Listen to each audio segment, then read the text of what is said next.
Hello guys, good morning! Eto, may dala akong ipon challenge. In-order ko yan sa Shopee nung nasa Bicol ako.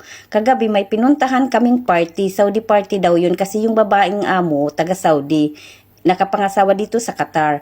Nung na oras na ng pasabwag ba ng pera at mga candy, ayun, tumayo ako kasi may dalawa akong kasamang bata, may dalawa akong alaga. Ang ginawa ko sa alaga ko, binigyan ko ng 2 plastic. Sabi ko, doon kayo sa gitna.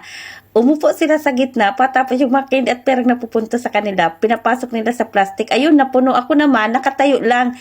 Yung napupunta sa may tabi ko, yun lang din ang kinukuha ko. Kasi nahiya ako kasi ako lang naman yung magtuwad-tuwad doon nakatulong. Nakakahiya. Sabi niyan, yung katulong na isa, nagtutuwad-tuwad din. Maraming mga bata. Kaya yung napupunta lang sa akin sa gilid, yun lang ang kinukuha ko, yung candy tsaka mga pera. Ayan, nakapulot din kahit paano. Kasi doon naman yan sa may tabi ko lang eh. Nahiya naman kasi ako magtuwad-tuwad doon.